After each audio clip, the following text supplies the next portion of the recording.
সম্পদ পুঞ্জীভূত রাখা নিয়ে ইসলামের সতর্কবার্তা। ইসলামী অর্থনীতি একটি সমাজবিজ্ঞান যা ইসলামের আলোকে মানুষের অর্থনৈতিক সমস্যাবলী আলোচনা করে।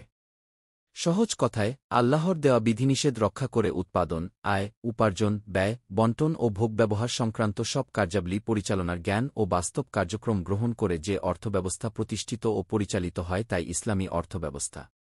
ইসলামী অর্থব্যবস্থার অন্যতম একটি বৈশিষ্ট্য হল এটি বৈষম্যহীন অর্থব্যবস্থা।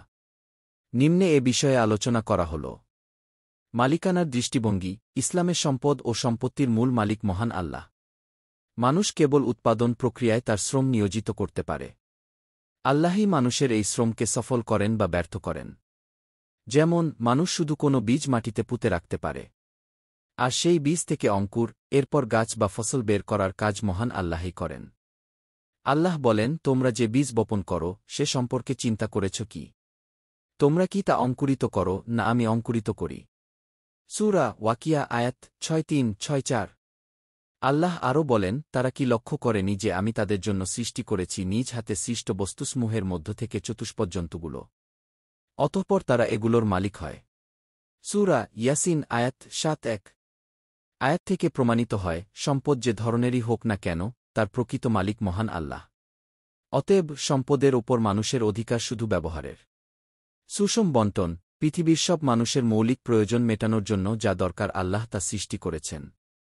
আল্লাহ বলেন, আমি প্রত্যেক বস্তুকে পরিমিত রূপে সৃষ্টি করেছি। সূরা কামার আয়াত 4:9। সুষম বণ্টনের অভাবে ধনী ও গরিবের মধ্যে বৈষম্য সৃষ্টি হয়। ইসলামী সমাজের একজন ব্যক্তি হিসেবে আল্লাহর সৃষ্ট সম্পদে সবার একটা অংশ আছে। আল্লাহ বলেন, এবং তাদের, ধনীদের, ধনসম্পদে রয়েছে অভাবগ্রস্ত ও বঞ্চিতদের অধিকার। সূরা জারিয়াত আয়াত 1:9। সবার কাছে সম্পদ পৌঁছানোর জন্য ইসলাম জাকাত, উশর, শাতকা, খাজনা, কাফফারা, কোরবানি এবং উত্তরাধিকারীর নির্দেশনা দিয়েছে, যেগুলোর মাধ্যমে সম্পদের একটা বড় অংশ অন্যদের পর্যন্ত পৌঁছে যায়। সম্পদের প্রথম উপযুক্ত অর্থাৎ ভাড়া, পারিশ্রমিক বা মুনাফার মালিকরা নিজস্ব আয়ের একটা অংশ দ্বিতীয় উপযুক্তদের প্রদান করতে বাধ্য। এটা কোনো অনুগ্রহ নয়, বরং তাদের কর্তব্য।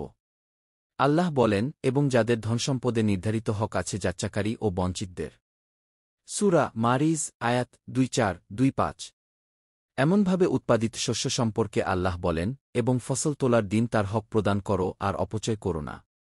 সূরা আনাম আয়াত 1:4-1। জাকাত ব্যবস্থাপনা। ইসলামী অর্থব্যবস্থায় জাকাত একটি গুরুত্বপূর্ণ অধ্যায়। জাকাত ব্যবস্থার নানা ধরনের উপকারিতা এবং সমাজ ব্যবস্থায় বিভিন্নমুখী প্রভাব আছে। যেমন: 1. জাকাতের মাধ্যমে সম্পদ পবিত্র ও বরকতময় হয়।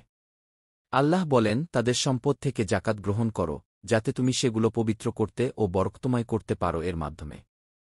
আর তুমি তাদের জন্য দোয়া করো, নিশ্চয় তোমার দোয়া তাদের জন্য সান্ত্বনাস্বরূপ। বস্তুত আল্লাহ সব কিছুই শোনেন, জানেন। সূরা তাওবা আয়াত 1:03। 2. জাকাত প্রদানের মাধ্যমে সম্পদ ও ব্যক্তিত্বের পরিশুদ্ধি হয়। মহান আল্লাহই সম্পদের মূল মালিক, বিষয়টি প্রকাশ পায়। জাকাত প্রদানের মাধ্যমে সম্পদের মোহ দূর হয় এবং মহান আল্লাহর আনুগত্য প্রকাশ পায়। 3. জাকাত ব্যবস্থার অন্যতম উপকারিতা হল, জাকাতের মাধ্যমে ধনী ও গরিবের বৈষম্য কমে যায়। জাকাত এই বৈষম্য দূর করে সামঞ্জস্যপূর্ণ অর্থব্যবস্থা প্রতিষ্ঠিত করে। সম্পদ পুঞ্জীভূত না করা। ইসলামী অর্থব্যবস্থার অন্যতম উদ্দেশ্য হল, সব ধরনের অর্থনৈতিক জুলুম ও দখলদারি বন্ধ করে সম্পদকে সবার মধ্যে সঞ্চারিত করা। কোনোভাবেই যেন সম্পদ পুঞ্জীভূত করে না রাখা হয় তা নিশ্চিত করা। আল্লাহ বলেন, আর যারা স্বর্ণ ও রৌপ্য পুঞ্জীভূত করে রাখে এবং তা আল্লাহর পথে ব্যয় করে না, তাদের যন্ত্রণাদায়ক শাস্তির সুসংবাদ দাও। সূরা তাওবা আয়াত 3-4। আল্লাহ সবাইকে দিনের ওপর চলার তাওফিক দিন। আমিন। দিন প্রচারের উদ্দেশ্যে ভিডিওটি শেয়ার করুন। লাইক, কমেন্ট, ফলো এবং চ্যানেলটি সাবস্ক্রাইব করে পাশে থাকবেন। জাযাকাল্লাহ খৈরান।